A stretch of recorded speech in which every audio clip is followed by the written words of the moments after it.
When you talk to multiple healers, I've been studying this now for 5 years, and every book that I've read, and I've read hundreds of them in regards to all of this, all the healers point to one central thing: the present moment of now.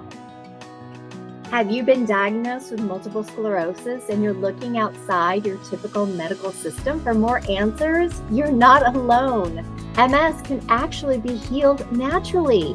Hi, I'm Adrienne Charlie. I'm a nutritionist and a certified integrative health coach, and I've healed all of my own MS symptoms over 10 years ago, and I've been symptom-free since then. And I've helped other people do it too. So you ready to dive into today's episode? I am. Let's go.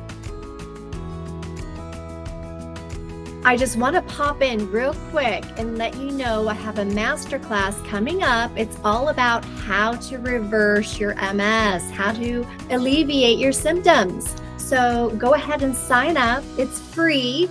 And if you can't make it, sign up anyway, because I'll send you the recording afterwards. So go to nourishyourway.com/master-class and sign up, and I'll see you there. Well, hello, everybody. Thank you for joining. And today I have a special guest with me. His name is Matt Rowe. And I've known Matt for a couple of years because we both were on an MS journey. And Matt has quite the story. And he's done a lot in the last, over 5 years? Yeah, over 5 years, yes. Oh my gosh. So I can't wait for you all to listen to his story. And then we're going to learn more about what he does today. So welcome, Matt. Thank you so much, Adrienne, for having me on your incredible show. And I'm so excited to once again tell the story to so many people, giving hope that you're not trapped by the diagnosis. The diagnosis is a label. It is. But it really comes down to who we are being fully from within. And I'll explain what this kind of all means. Yes. So tell us, how did this all start for you? Like, when did your symptoms first arrive, and how old were you? The symptoms first arrived in 2013.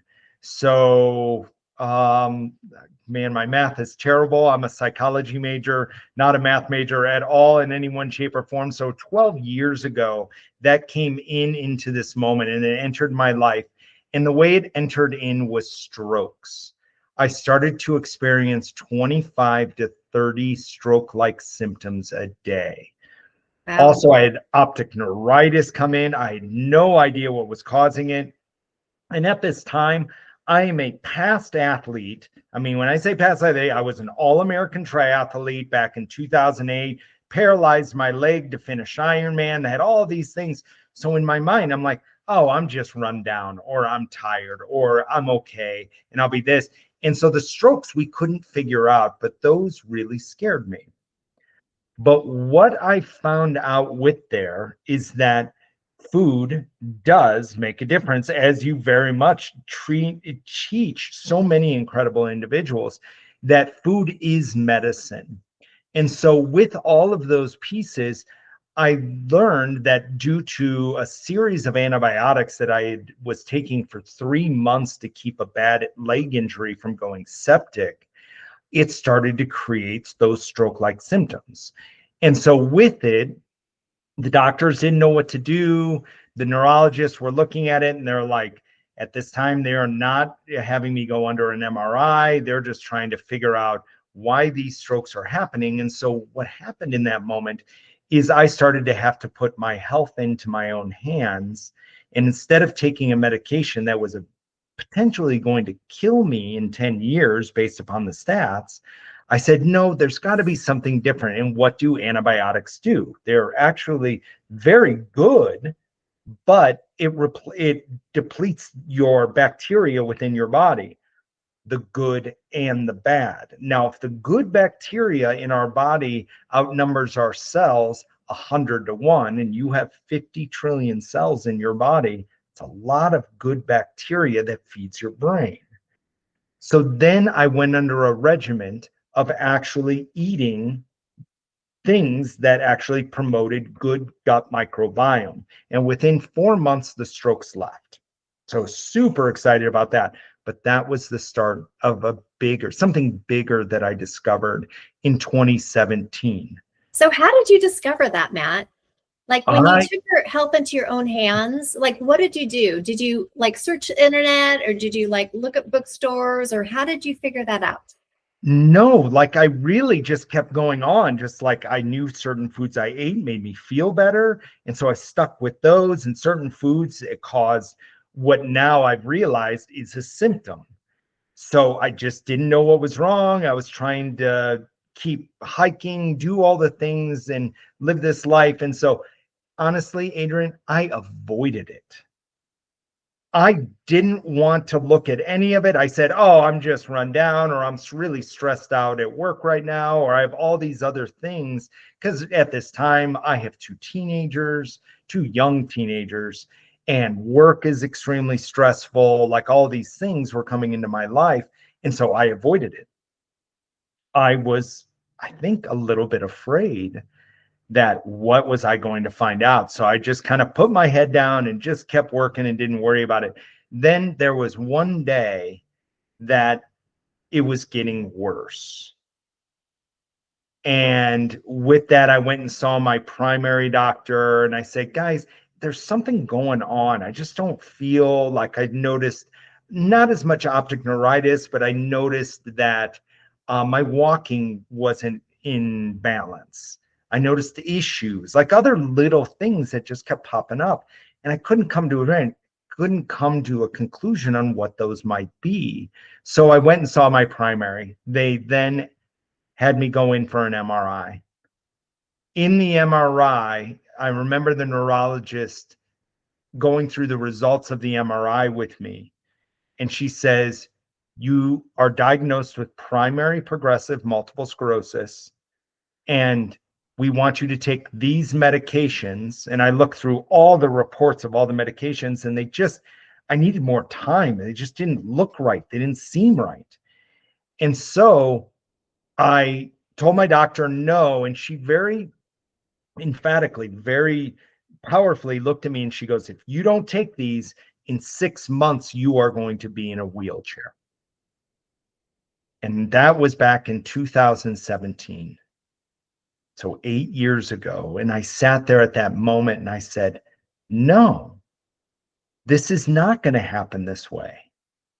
And that's when I started a deep research, looking and finding all the information I could on individuals that have reversed multiple sclerosis based on diet and exercise, stress reduction, and all of those things.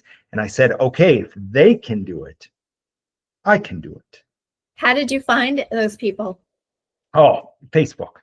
Okay. Like you go and you just do as much research on the internet as you can. And this is before Chat GPT, which now Chat GPT would have made that a lot easier. So it was like almost a year of research and finding everything I could, and then making phone calls, sending emails out, meeting with these people. Then I started with all of that, and I was implementing it.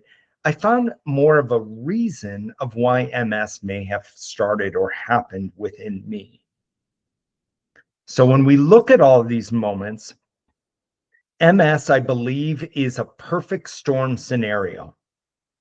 What I mean by that is, take a look at one element of our lives that we all have to do. We have to eat.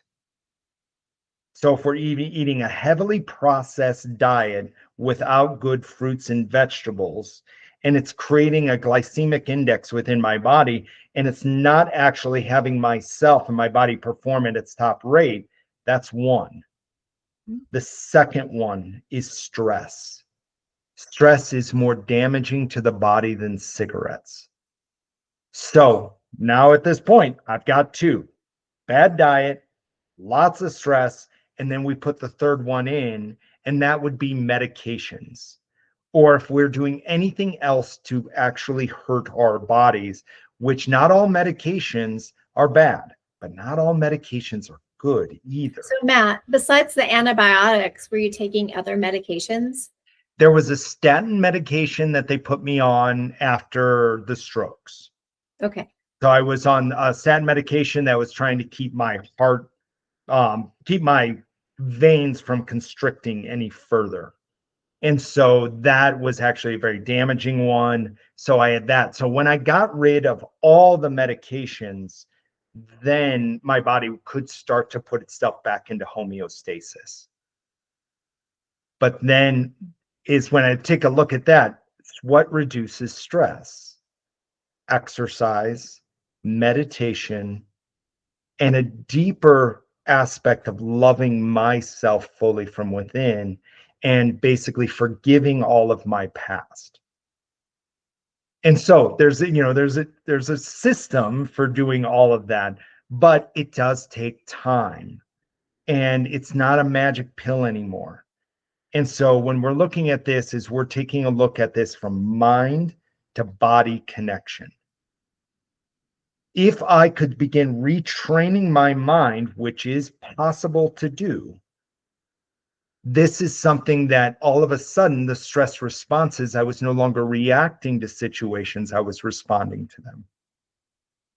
So Matt, how long did it take for your symptoms to dissolve? To dissolve, it took 5 years.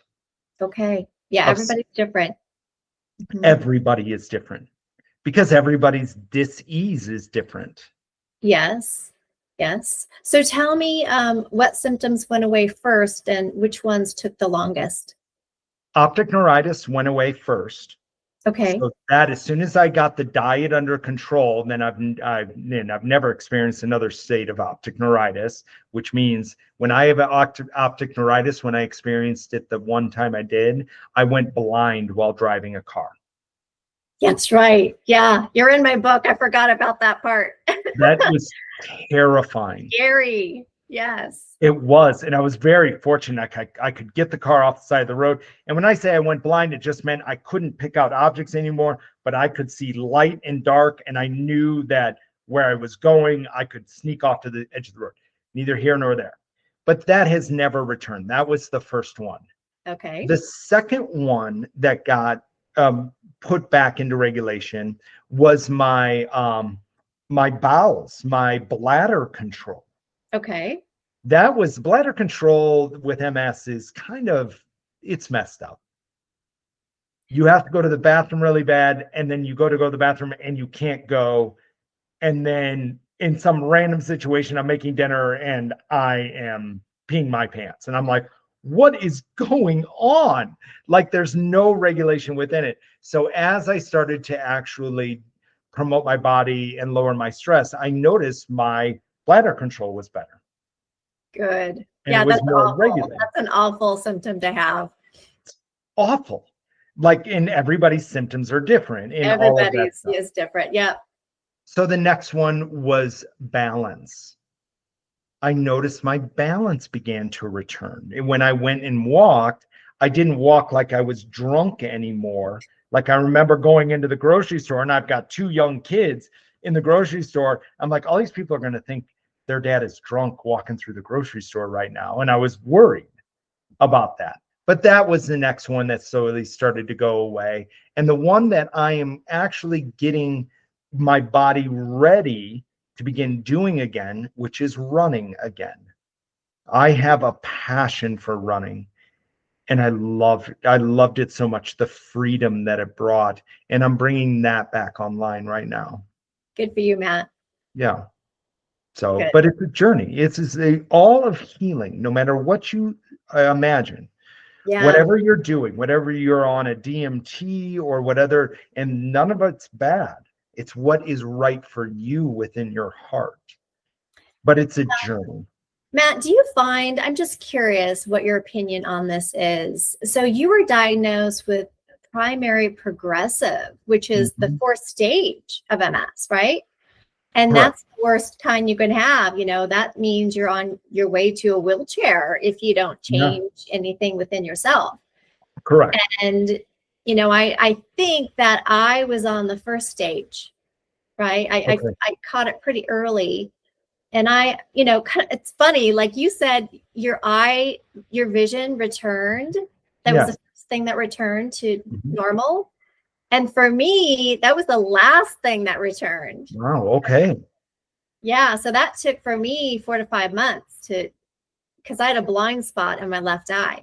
Okay. So So to isn't that bring, yeah. interesting? Like, it doesn't matter what symptom you have. It depends Mhm. on you and, what you're eating, what you're doing, what new habits you're creating to heal that Absolutely. symptom. And we're all different, Yeah, right? you hit it on your head. But you turn yourself into somewhat of your own scientist Yes. at that point. Like, okay, we're gonna have this for dinner, but in the back of your mind's like, okay, how do I feel 30 minutes after dinner? Do I Yeah. notice a tingling in my foot? Something I realized this here in this last month, I I got eating oatmeal. And I'm like, oh man, yeah, oatmeal's good. And I put my, everything in it, wild blueberries and protein powder, which is a veggie-based protein powder, and all this stuff. And I'd eat my oatmeal, and then my right foot would go numb. Yeah. And I'm like, okay, there's probably too much carbohydrates Yes. within oatmeal itself. And so that was just something I immediately just removed off my diet. Yeah. And the I big bag learned of that oatmeal I bought is, oatmeal, yeah, yeah, it turns into sugar in your body. it does. Yeah. Sugar is another one that Yeah. really, and every once in a while, I'm like, you know what? I'm feeling good. I'm just going to have some sugar, or I'm going to have like an ice cream bar or have a bowl of ice cream, and not dairy based. I don't eat corn, soy, dairy, gluten, pork, or eggs. Okay. And I, why pork or eggs? Did you okay. test yourself? I didn't test myself, but I did use my own body as my own experiment. Okay. I'll eat an egg and I notice it creates cortisol within my body. And Oh, then I'll notice my balance is not as good if I eat eggs. For some people, they can. I cannot. did you eat pasture raised eggs? Yes, Okay. absolutely. Okay. Even down from going to a farm and getting Okay. the chicken that lays it, because chickens should be eating bugs. They shouldn't eat grain. Correct. And so when we look at all that, all of those pieces, Yeah. chicken, the eggs, I'm okay with chicken, but eggs cause a reaction within my body. So I said, okay, that one's off the list. Okay. What about pork? Pork I use for animal husbandry reasons. I don't like the way pigs are treated in Oh, slaughterhouses. And so and of course, being on this journey, I became a member of the Bionutrient Food Association. I'm a advocate, backyard, organic regenerative farmer. So when I say that I'm a farmer, I got like 10 plants that I harvest, but it's just no chemicals allowed in the yard, no chemicals allowed in the garden. I am a stickler when it comes to what are we putting into our food. And when I look at pigs are very intelligent, and pigs are also on that side where they experience a lot of stress during the slaughter period. mm. And the way that we treat pigs in the slaughterhouses is inhumane. And so I just choose not to eat pork. Okay. So tell me what your diet is today. Yeah, absolutely. So, for example, like in the mornings, I will make myself a shake in the morning, which consists of cucumbers, carrots, spinach, celery, wild blueberries, vegan-based protein powder. I'm a big fan of peanut butter, and I put peanut butter in mine, and then I use coconut milk when I blend it all together. And then I'll put some flaxseed in there as well. That sounds good. Oh, yeah, it's absolutely it's one of my favorites. And it's almost like it's the same thing I eat every day. So then I'll sip on that shake all morning long into the afternoon. Hmm. Then if I want a snack in the afternoon, I'll take quinoa and then I'll put some berries in with the quinoa, and then I'll add some more coconut milk to that, and then I'll make up something. And since I work out all the time, I'm definitely doing more protein powder in there. And then I just mix an easy medley going into that. And then for dinner, I will do like let's say like last night. I'll just describe what I ate last night. So we made chicken last night. So I do grilled chicken with only salt and pepper on it. And then I grilled the chicken, and then I made roasted Brussels sprouts. And then on the side of that was, I gotta rack my brain. I made gluten-free gnocchi. Oh, yum. And so but that's as far as I'll go stretching out, because I want to limit my carbohydrate Yes. intake down to less than 100 grams a day of carbohydrates. Yeah, you and I eat pretty similar. I'll eat a little bit of rice once in a while, or a little bit of quinoa. Love quinoa. Yeah. Potatoes, that's pretty rare, but I love sweet potatoes. Oh, wow. But yeah, and so as far as protein goes, you normally eat like a protein for dinner. Is that Yeah, right? I'll eat a protein for dinner sometimes. So if I'm not eating meat for dinner, which will consist of chicken and or beef, then what I'll do is I'll just have quinoa as the protein. Sure. Yeah, and quinoa does have protein. Yeah. Awesome. Okay. Finish that. I love your diet. Okay, besides diet, so tell me like how you dealt with your stress That was and the rest of it.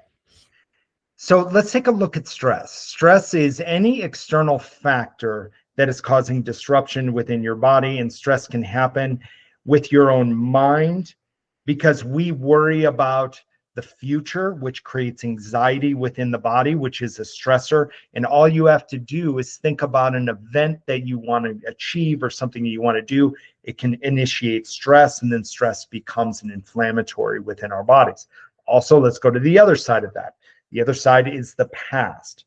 We worry about the past, something I said, or what's this interview I did with Adrienne? Was it okay? Did this happen? Or did I say this? Or I shouldn't have said this. And so we play this shoulda, coulda, woulda game over and over and over again in our lives. Now, what you find out scientifically is 95% of your thoughts every day are either shouldas from the past or they're worries about the future. So that's basically how we're operating, is the subconscious mind. We have two elements of our mind. We have the conscious mind and we have the subconscious mind. The conscious mind, only 5%, is in a state of the present moment or now. Think of it a moment when you meditate, when you're doing what you absolutely love, when you're in nature. Think of all of those moments sitting there. You are in the present moment. And the past fades away and the future is not yet here, and you are just here in this present moment. But it's so rare for us in a Western society today to live in the present moment of now. When you talk to multiple healers, I've been studying this now for 5 years, and every book that I've read, and I've read hundreds of them in regards to all of this, all the healers point to one central theme: the present moment of now. So now you asked about stress. So if stress is coming from the past or the future, and that's 95% of our thoughts, the first step we can do is become aware. Become aware that I'm upset, I'm stressed out. Man, is that happening? And when we take a breath in that moment, what you're actually doing is you're creating a pattern interrupt that in the neuroplasticity world, now through my journey as well, I became a master neuroplastician. And so through this journey of all of this and everything that we're doing, is if we can become aware, then the conscious mind will take over, instead of allowing the subconscious mind to drive the car and run rickshaw over all of us. It can be as simple as that, but that right there is the hardest thing that we will ever do. Yeah, I love that. I also remind people that stress is another word for worry, fear, Yes. being upset, Yeah. being angry, Yeah. so really any negative emotion Hmm. is stress to me, Yeah. right? You And hit when it you on the have too head. much stress, it raises your cortisol, Hmm. which causes inflammation. And that's Yep. not what we want. Exactly what I told you earlier about eggs. If Yeah. eggs is increasing cortisol and Yeah. my balance goes off, guess what happens if I get stressed out? My balance is all wonky. So if I want to run again, the best thing that I can do is basically not avoid stress, because what we resist persists. So if you ever tried to avoid a stressor and said, "Oh, it's fine. I'll just forget it. I'll deal with it later." You ever Um, done that? Give me an example. Like, let's say you had a difficult time at work and you're going through, and like, let's say your kids did something and you're like, you know what? It's fine. Sure. I'll be fine. Yeah. Or you'll deal with it later. Right. You're avoiding it. Yeah. Yeah. You're basically resisting stress. And what we resist persists. So something that we can do in this step 3 of this phase is, once we become aware of it and we take the breath and we break the pattern and we've entered into our conscious mind, is to give yourself either a minute or 5 minutes to feel the stress completely. Take a breath in, be pissed off, be upset, scream in a pillow. Say those things to yourself like, okay, I feel this within my body. Now, this may seem absolutely weird. This may seem like, oh my gosh, that's counterintuitive. Why would I ever feel the stress fully? We're never taught how to do this. But doctors, multiple books I've read, and multiple doctors that I've read and studied, basically point to the same thing, is if we can actually feel that stress. So let's say we're upset that we made a mistake and we're feeling less than, and we're feeling small. The best thing we can do is give ourselves that minute or 2 minute to fully feel it. Mm-hmm. And what happens is we're bringing that stress out into the light of our own consciousness. Then what you'll notice is your consciousness will start to address the stress. And your consciousness is love, acceptance, allowing, Forgiveness. enjoyment, forgiveness. Exactly. So then when we feel it, you will actually feel it dissipate from your body. And that stressor will not come back anymore. If it does, it'll just be like a leaf on a river floating past you, and say, oh, okay, I noticed this. So a lot of the work is being able to address all the past stressors and the future worries, and encouraging an individual to feel them and being with them while they feel these moments, to Yeah. allow them to release within the body. And I feel like a lot of people, they keep that stress inside, Mm-hmm. and they They don't do. let it go, right? Right. So a lot of people don't like confrontations. Yes. And I think people either need to learn how to confront, if it's a person that's causing Mm-hmm. that stress, or like how you said it, let it go within yourself. Mm-hmm. And Depends you, on what kind of person you are and what the situation is, right? But you need to absolutely. let it go. Right. We have that opportunity to let it go Mm-hmm. between all of these. And so if we allow that to let go, and confronting people doesn't mean it has to be contentious. Yeah. Setting a boundary is, as Brene Brown so beautifully does. If you've ever read any of her work, she's brilliant at this. Yeah. But it's really our ability to set a boundary and let others know, I'm sorry, I'm going to ask you not to say that again. Mm-hmm. That's not appropriate in this current date and time and in this moment for myself. I'm going to ask you not to. It's like a boundary that I set with my kids when I was working through my own journey. I remember my 18-year-old son coming home, and he's a typical 18-year-old, and he's contentious and he's fighting.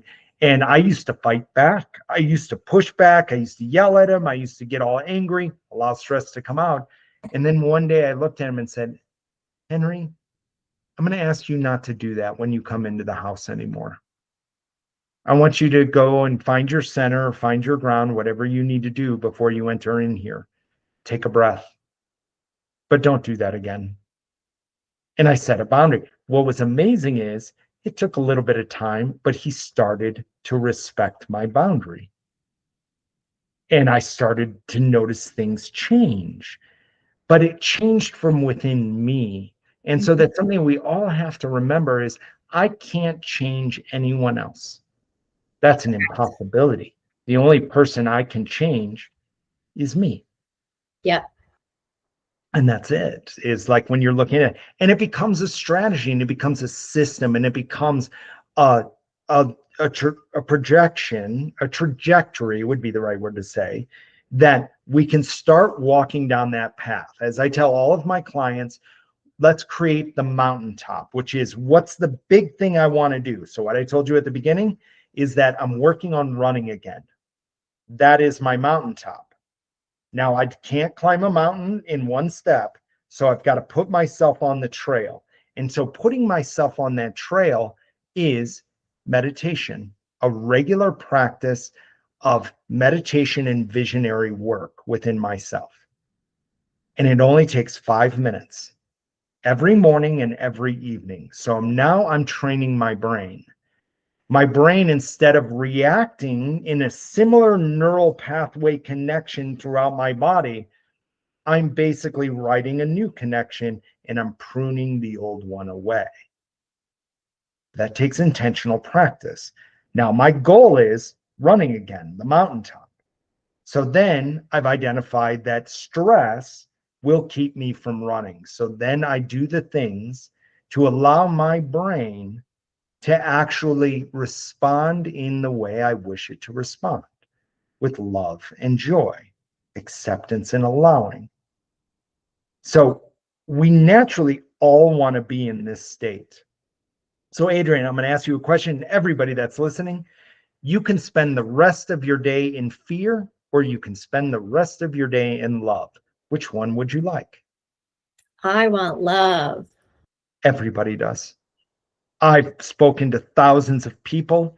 Everybody raises their hand, love without any hesitation. We want love. But do you know that 95% of the time in your life, with the untrained mind, will choose fear? Even though we don't want it. Mm-hmm. It's not what we desire. And like you said earlier, fear is stress. Stress is damaging. Stress actually has been known. It's possibly one of the biggest killers of all human beings. And we live in a stressful society. And when you study it even further, the great textbook, Metaphysical Anatomy by Everett Rose, she talked about this in a beautiful way. MS is the dis-ease of feeling as if we are not enough. Yeah. I love this, Matt. So not only did you change your diet, you really changed a lot of your personality. I had to allow the real Matt to emerge. It was Yeah. already within me, but I have to do this. I've got to make this amount. I've got to do this. This got to work here. I've got to do this. And all of these have tos and should haves and all this stuff was running my life in the past. Yep. What I also like is when you make these changes, you become the person that other people want to follow, right? Yeah, be around. Because when you live as an example and you have an incredible story of healing your MS, people want to follow you. People want to learn about you. Like, oh, wow, how did he do that? Yeah. I want to learn how he healed himself. I think it's so powerful. And I think when you become the example, you help other people because, like you said, you can't change people, but you can become an example of what other people might desire, with this health and wellness and joy. That's how we all want to be, right? That's it. And that's it. We have that big desire. Yeah, I want to overcome this. But we have to enter into that state of allowing it and not needing it. If we need or not want, we are putting an energy of desperation out into the universe. What would happen if, and Dr. Joe Dispenza talks about this, everybody that's ever healed at any one of his retreats, healed because they no longer desired to be healed. I love him. I've got a couple of his books too. He's Yes. amazing. I actually talk about him in my podcast here and there. Because it's brilliant, the work that he's doing. He's doing all this research down now with it. And if anybody hasn't read Dr. Joe Dispenza's story, start there. Oh God. You can find it on YouTube. I've told it. I've told it a couple of times, and I think it's incredible. Yeah. It is. It's amazing. Then you look at other individuals that have taken his work and just had done their own work. Dr. Jeffrey Redinger, who wrote the book Cured, has so many incredible stories of individuals overcoming chronic conditions. There's and then you go to the other extreme, go to Anita Moorjani. She wrote the book Dying to Be Me. She had an immense amount of fear of cancer. She watched her father die of it, and she watched her friends die of it. And so through all of this fear of cancer, what happens? She comes down with cancer, but she gets cancer, and over 90% of her body is riddled with cancer. And her husband carries her into the hospital one day, while she's gone into a coma due to the cancer, and her organs have begun to shut down, and she dies. She has a near-death experience, and upon returning from her near-death experience, she heals cancer in her body within 6 months. I totally believe that. You know, Matt, I also want to talk to you about, like, how many Facebook sites have you been, like, kicked off of? Because I've been kicked off a lot because I will tell people that MS is curable, right? Yeah. And nobody likes that word. Nobody likes that word. Like, only half of people in the MS, maybe more than half, in the community believe that you can heal MS. Mm-hmm. And I've told people this, like, I get knocked off of all these MS sites because of my words, and people don't believe it. Exactly. And it's just a tragedy, but that's my goal, and that's your goal, right? Is to let people know, more and more people know, that MS is curable, it's healable, it's reversible, right? But you're talking somebody into taking a broad step into the unknown, because there's no guarantees. There's no you've got to follow a path, and it's never going to be linear. Like, oh, do this, do this, do this, do this, do this, do this, and you're going to be cured. No, it goes up, and it goes sideways, and it goes down some days, it goes backwards, it goes forwards, it goes all the way around. Yes, it leads you to being cured and finally getting that life back and basically eliminating the symptoms of MS, but it doesn't follow in a linear pathway. Well, and it's up to the person, right? I mean, it's a slow process. Healing is a slow process. It is. I mean, it takes diet, it's mental health, which we've been talking about, it's exercise, and it's self-care. Yes. And that's a lot. And it's hard for people to change their habits. Yes. But when people make the decision to do this, and they follow the right person with the right program, like you, Matt, or I've got a program. Yeah. And I've helped many people. You can do it. It's just possible. I just want people to believe it's possible. It 100% is. With all of it. Because Matt. Go ahead. Well, I want to ask you a couple questions. Yeah, go ahead. Okay, I want to ask you, because you've got a lot going on, and you started that summit, your symptom-free MS summit, and I think it's been going for 5 years now. Is that right? It has. This year will be the 5th annual symptom-free MS summit. I love that, and you have it every summer. Comes out in the summer, I think. Right? That's right. 2 weeks before the 4th of July. Cool. So yes, I'm so excited for it this year. It's going to be amazing. And I only hope this incredible woman, Adrienne Charlie, just wants to be in the summit again with me. That'd be fun. I would love that. And then you just recently you did the optimal body, optimal mind. So tell me more Yes. about that. You asked me to be on it. It was like a 15-minute conversation. It was great, but tell me more about it and what made you think about holding something like that. Optimal body, optimal mind. So 1 year ago, Dr. David Lyons approached me and said, my program I've been running for over 10 years, and I don't have the mindset element within it. And he goes, would you want to build optimal body, optimal mind with me? So him and I for the last year have been building this, crafting it, and putting it together. So what this does is this is going to create a mind to body connection. David knows that BDNF, brain-derived neurotrophic factor, and acetylcholine gets activated within the body. This is what every professional athlete knows. And so, but with the mind, what we'll do is every day, I will send you 2 times a day based on the time you desire. I will send you a 5-minute visualization exercise from strength to get motivated to younger to stronger to quantum jumping. I'll teach you how to quantum jump as well in there. And so when you're looking at all these types of mindset exercises that you can begin implementing, this is something I've been doing for a year with my clients, and then go into your exercise. And what I love about David's exercises is they're 30 minutes in length, and with focus, the body actually becomes stronger. And the body, it's not like these intense workouts like CrossFit or this other stuff that I used to be doing in my life.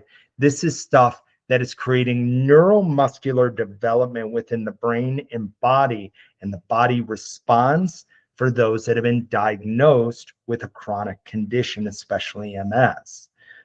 Because MS, if you're working out in a way that is not focused with, and when I say the word intense, they're not intense workouts at all, but they are so focused and driven in those pieces that when you do them, you are 100% in that present moment of now.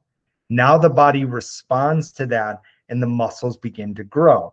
Now, David also was diagnosed with multiple sclerosis, and he's used this within his own life to remain young and to remain active. And he runs and he does all of this stuff, and he's 67 years old. And so everything that he has done into there, now we put the mind element into it. This is where the rubber hits the road. So now we actually have, like those that come to you for nutrition and all of those other pieces. Then naturally what you'll say when it comes to medications is, I don't know if I really need that right now. My body is becoming stronger and stronger. And when you're starting to tell yourself that on a regular basis, the body responds that way. And you actually become healthier. Something I've noticed. So, for example, I'm going to throw it on to get a little vulnerable. This year, I stopped working out. I worked out for 30 years of my life. Like I said, I was an all-American triathlete. I'm an Ironman. I do all of these things, but I stopped working out this year. And I started to notice my walking was getting worse. I'm like, I haven't done anything else, and I couldn't figure it out. And I sat there in the moment. Yes, I'm working a lot. I'm doing a lot of incredible things, but I was getting frustrated. Why is my walking not, is this, just, and then my mind went to, oh, is this what they said about primary progressive? Is this just the natural trajectory? Is this all this stuff? I was creating the nocebo effect within my body. So under that moment right there, I went and took a step back and said, you know what? I stopped working out. And so I started working out again 2 months ago. And I started doing the optimal body, optimal mind programming and putting it into action. Today is the best I have felt in a long time. Oh, that's awesome. Thank Thank you. Thank you for sharing that. Yeah, like, oh, you're so welcome. That on all these moments, it is possible, but we've got to take that action and take that step. Allow We do. your belief to grow to a knowing, and know that what you're doing right now is exactly where you need to be, and that what you're Cool. doing is right. Matt, I want to ask you about your book, and then I want Yeah. to ask you about what you're doing, your program. So tell me about your book, and then let's get into, I just want to wrap it up with how you're helping other people reverse, MS, or maybe you help people with other things. I don't know. So tell me about your book. So Belief to Heal was an amazing journey that it took me 4 years to publish it. And so I started writing it in 2018 when I was going through the fears of MS and all those moments. And then it finished up then, and I think it was published in 2020. And so absolutely it was a labor of love. And it's actually, the book has gone on to help many people, because after each chapter is an exercise for you to begin the process of controlling your mind and your body, and to actually walk through these various elements and pieces. So basically the book is one of absolute examples, but one that gives hope for everybody that reads it. I love it. I love it. Okay, so tell me what you're doing. What programs do you help people with? So I went 100% focused on optimal body, optimal mind. And that's where the predominant of my focus has gone. Now I run another program called Visualize It, which gives you visualization exercises sent to you twice a day. And I recommend you do those when your brain is in the theta brainwave pattern. And I'll teach you how to do all of those pieces. But really the main focus is optimal body, optimal mind, because that takes Visualize It in that beautiful healing perspective there. And then we're actually taking action on actually having the body become stronger as well, with exercises that are attainable for anybody. I have individuals that are in a wheelchair, which is fine. And I remember the woman that came to me and she goes, I want to sign up for optimal body, optimal mind. It's very accessible for anybody. And she goes, I want to sign up, but I'm in a wheelchair and I don't think I'm going to be able to do it. I said, no, you're perfect for this. So what I love about optimal body, optimal mind, the optimal body exercises, there's 20 different exercise programs within there. And you pick one of the exercise programs and you follow it. But every exercise program actually gives you seated alternatives if you are currently in a wheelchair. But something I noticed, a woman started a month and a half ago, and she was using her wheelie walker, which is more than fine. And she goes, my goal is I want to take 3 steps on my own. I said, great. I said, let's work towards that. Let's put that vision in your mind. Let's give that everything you're doing is fueling that piece. So she started doing this. And this week she jumped on the group coaching call and she's laughing. And I'm like, what are you laughing about? Tell us all what's going on. She goes, I woke up last night and I walked to the bathroom. And then I walked back to my bed and I laid down in bed and I'm like, how did I do that? And she goes, it caught me by surprise. I said, because your muscles and your mind are becoming stronger in every one of these beautiful aspects. I love it, Matt. Great story. Yeah. All right. How can people get a hold of you? Absolutely. You can go to, I have a couple of email addresses. You can go to matt@identityofhealth.com, or you can go to matt@optimalbody-optimalmind.com. Both of those will approach me. You can find me on Facebook. I'm definitely out there on Facebook a lot. I have a new Instagram, Optimal Body, Optimal Mind Instagram. Follow me there. There are a lot of places and areas that you can find me. Thank you, Matt. I truly enjoyed this conversation. So did I. Thank you so much for having me on your show. Would you like some support in healing your symptoms? You can totally heal. I've helped people do this. It's possible. So if you want help, reach out. You can email me at info@nourishyourway.com, or you can go to the Work With Me page on my website, and that's nourishyourway.com. And you can get on my program and I'll help you get back to health. Don't wait any longer. You deserve to get your healthy life back.